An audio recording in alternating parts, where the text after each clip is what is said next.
Sorry, just had a piece of watermelon. Hello, beautiful souls. Welcome. Welcome, welcome, welcome. Welcome in all of the beautiful elemental spirits that my space holds. All right, the spirits that I work with, all of them, welcome in. Yeah, thanks for click and play, getting curious. So I already did a video for 102 days of Freak Speak, and I was guided to pick up my book. I haven't got this far in the chapter, but I just asked Spirit, let me just flip through and see where it lands. So I'm going to read. So welcome to story time. I don't know how long this will be or what this is going to turn into or what comes through with the channel for me reading this particular chapter, okay? The page starts on 79, so you can do the math. I like the numbers. It says, you are the keeper, of the key. I added keeper. Again, they did that on purpose. You are the keeper of the key. You are the key. The keeper of the flow. Magic. The entrance to a mystical alchemical journey. Lead is turned into gold. The heart that is open to the souls electrifies and magnetizes. It pulses with light in harmony with source. This pulsing ignites the force of alchemy. I stumble on my words, so please apologize. The pulsing ignites the forge of alchemy. Here, the soul-mind merge of our embryo self rises through the physical to fully embody in human, until it climbs ultimately into every heart of our source. At this point, the next pathway opens, the pathway beyond unity. Here, all is so intertwined, merged so intimately as to dissolve into one another, to become one and the same. Here, the soul human source is one entity. Here, there is no concept of unity versus separation. There is no thought to differentiate or polarize. There is no need for rules, regulations, or moral codes. All is in all. The human soul is so enmeshed with the light of source as to be it. Breaking away from it is like death, never to be contemplated. Our human body and our soul have a symbiotic relationship. This is one of the greatest partnerships of a soul's long existence.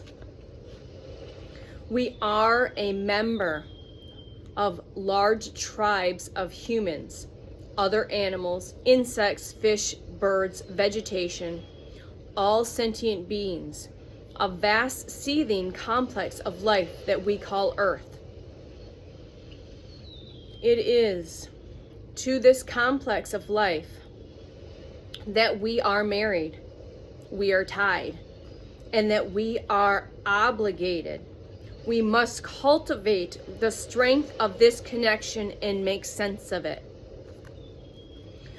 The magic of this connection is what enhances our spiritual resources.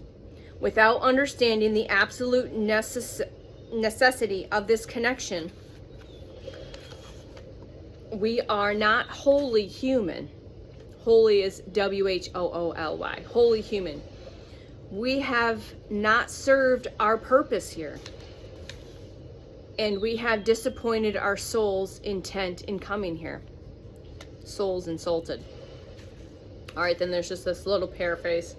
Our human body and our soul have a symbiotic relationship. This is one of the greatest partnerships of a soul's long existence. All right. Our soul is our anchor. The soul is its cosmic dwelling place. The soul in its cosmic dwelling place cannot experience the sensory. It cannot fully assimilate its understandings without the sensory experience of our human form, our vessel, in the playing field of free will choice. Its intent is very simple: to promote us to do only what is best for us in order to have these experiences throughout our life. It continually prompts, hoping we choose to listen. Are you listening, beautiful soul? What will you experience is something like a voice emanating from our soul. It dialogues with us in every moment we breathe, from birth to death. Our soul talks to us in a manner to which we alone will respond. And its prompts are never unkind or negative. So if you're hearing, I'm going to pause here. This is a confirmation. I'm itching like crazy. Okay. When you're hearing that inner voice, and if it's becoming unkind or negative, that's your ego, not your soul, because your soul will not speak to you in that manner, okay?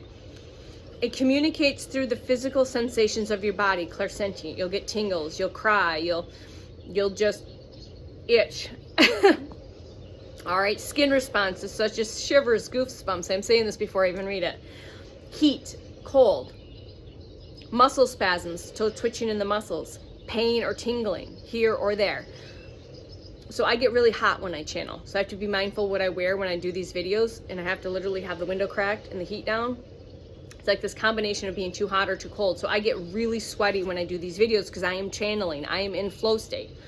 I'm a verbal channel, so I'm in a flow state. I don't step aside necessarily to have these conversations, but I am in a flow state. And when I'm in a full connected flow state, I sweat and I get hot. So that might be in resonance, okay?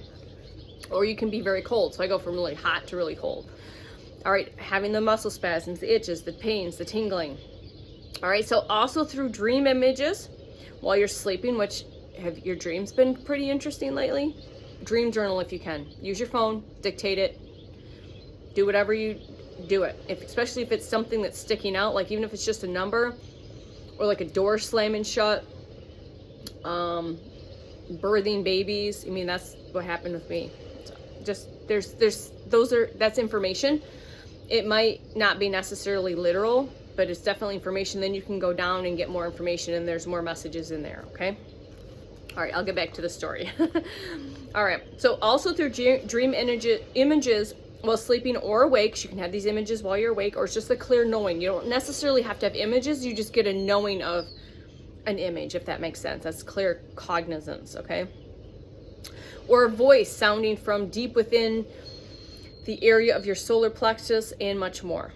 So it's deciphering the unique and personal meaning of these responses allows clear direction to our actions, and exploring this can be a fascinating journey. So I talk about this often. We're on the scavenger hunt. We're on this beautiful treasure hunt. The map is our quantum compass. So it's having that discernment with the information that you're receiving from your soul, okay? Our soul is also the conduit for the light love that reaches out from us, from our source, right? Because we are source. We stabilize the connection with our soul. We partake of the miraculous sensations of the light love flowing from our source, from our creator to us. It's right, that infinity, that connection, okay? The infinite connection, because you are an infinite being, okay? All of that work comes to fruition and infuses every microscopic level of our being. There is one more task. As above, so below, as within, so without. Transmutation of fear to love. It was pretty fascinating that they had me flick to this page. Everything I've been talking about. But somebody who's receiving this is receiving this for a specific reason, in this specific way. So by transmuting every molecule of our being, we're able to fly free from this earth dimension of entrapment to our natural place in the loops of the infinite creation, flowing out from source and returning to source. Earth's cycles of incarnation is a detour. It's not a soul's life sentence. So believe you can fly. My son been singing that song all the time. I believe I can fly. So maybe you need to go hear that song, okay? I get song downloads. So I get a download, share it with you. There's information there for you. Do what you will. All right, our heart is our bridge. This is our bridge between upper and lower, heaven and earth, okay? Between why am I so fucking psychic? I've not read this far in the book. I'm not looking down. I'm looking sentence to sentence. I'm already saying before what I'm reading. Thank you, team. Why am I so psychic? All right, so between heaven and earth, between the creator and its creations, we are the keepers of light. Our heart is the keeper of the flow of where source light in the human mind will access.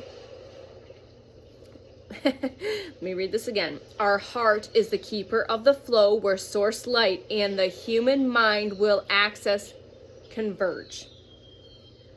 Heart, mind, coherence, okay? Our heart is a diamond prism, attracting and projecting infinite combinations made from the light of source's delight. Its love for its creations. Within its vast caverns, we do our most important work. It is hidden work, yet it is the reason that we have taken on a human form. It is our end of our infinity loop. I think I just mentioned that, didn't I? The heart is an exchange terminal. All right? At times, the exchange is passive. For example, we feel compelled to show up somewhere without understanding why. I talk about this a lot. My higher self is in the driver's seat. I'm in the passenger seat. My ego's looking out the back window, way back in that station wagon looking out the back window. I will continue to use that analogy, okay? All right, so if you're compelled to show up somewhere, to go somewhere, to take a different direction, there's a reason for it, okay? There we engage in a seemingly random way. It's a flow state, okay? Flows of grace are exchanged without us even realizing it. All right, at times, it is an active exchange. We are guided to direct the flow of grace as healers, teachers, guides, and mentors. Our heart is our bridge. Okay? So that was for somebody. I really enjoyed that, really resonant with everything that I already say. I've plucked through this book and I don't read a lot because I just don't. And then the next one says I was in an airplane. So airplanes are going to be significant. Infinity symbols are going to be significant as a key code. Awaken to your infinite dance. What else came through as like a key code? Rose. I see a rose here. Roses are significant. This is a rose scented infused essential oil. So roses are very significant for this collective. And you may have heard the message. You're receiving the frequency, the energy, the flavor, the color, the essence that I emanate, that I radiate, that I pulse out like a sonic wave. But you're also receiving the key codes, the signs, the synchronicities. Lotus flowers are significant. All right. This is I've pulled this out a few times, and actually I'll probably pull it out. This is the way this book is set up, is through dates. So let's go to February 25th, since we're doing books on this video. Cutting a path. So let's see here. Cutting a path. No matter where we dig or climb, we come upon the fire we left unattended. Be still and close your eyes as you meditate. Journey inward to the cabin where your soul awaits. Drop all your carrying at the door. Drop all that awaits to be done or redone. As you breathe, enter the cabin and wait with open arms for the center of your being to realize you are there. As you breathe, feel your soul embrace you back. Savor that moment. which is amazing because literally last night at some point, either when I woke up, and I'm guided to share this, if you've not heard this analogy, it's time to take the fucking backpack off. If you're a backpacker, a backcountry hiker, where you literally carry all your shit on your back, 30 to 40 pounds, I carry way more stuff than I need to. I'm 5'3", $135, and my pack is probably about 20 pounds too heavy. But again, it's just my kit. So I've hiked many, many distances up. Yeah. So, and I had this come in my clear knowing last night, like at some point, just like if you're at the bottom of the ocean and you got a backpack full of bricks or sandbags, it's time just to take the whole fucking pack off and just come to the surface. We're done. We're done carrying the load of everything else. And again, it's just taking the bricks out of the backpack, lightening the load, taking, you know, maybe some of us have been taking one brick at a time as we're doing the healing work, one. And this was perfect because it's literally just take the backpack off and just be in with your soul. All right. So some of us have been going through this healing process, and it's like one brick, one sandbag at a time as we're going through the shadow work and all of that. And now it's time, just the team says it's time just to take the whole fucking pack off. If you still got weight in there, it's just take the whole fucking pack off and just leave it. And now it's time to move forward, unencumbered, unhindered. I don't use that word. Okay. Unhindered, no worries. It's time for you to just go. All right. Leaving the weight of the world there, passing the baton to the next wave of starseeds. All right. If you resonate with that, I know that's going to hit home for a lot of you that receive my messages. Okay. If you resonate with being a light worker, a starseed, a grid worker, all of it, you've encompassed all of those aspects throughout many, many lifetimes. So you're not one thing, earth angels, you're not one thing. You're encompassing all of these aspects, right? Lighthouse, grid worker, starseed, way shower, earth angel, light warrior, many. But you've encompassed all of those aspects through many, many lifetimes. All right, so now it's time to take the backpack. It doesn't matter if there's any weight in it. It's time to pass the baton on to the next. We've cleared the work. We're passing the baton on to the next group because we've done the work, and we're not passing on the trauma, the hurt, the pain, the inherited, I don't want to go down the rabbit hole too far, dark, nefarious traumas, programmings. We're not passing the baton down like we have. We're passing it on with almost like a clean slate. Is basically what came through, is it's a clean slate. All right. And now they can carry on and move forward. All right. Because we're fucking tired. We're tired. Your soul is tired. If you're here still listening, you can resonate with your soul being tired. Your soul has been insulted enough. Your soul is tired. Your soul is ready just to take a vacation, a forever vacation. And if you want to play, create content, do whatever, you do it out of joy, not out of necessity. You don't do it out of this, that, or the other. You do it because it ignites you, it excites you, expands you, it brings you happiness, it brings you joy to be able to share, to play, to create, to co-create with other beautiful souls. Okay? It's not about this hustle, get her done. I have to prove something. I have to convince somebody of something. I have to whatever. Done. The backpack's off. We're dropping it by the door. We're stepping through the doorway. We are giving our higher self, right? Our divine presence is a big hug, and you are now embodied and integrated with that. So say with me now, I am my higher self. I am my higher self. Know it, feel it, and embody it. All right. Thanks for hanging out. Love ya. Bye.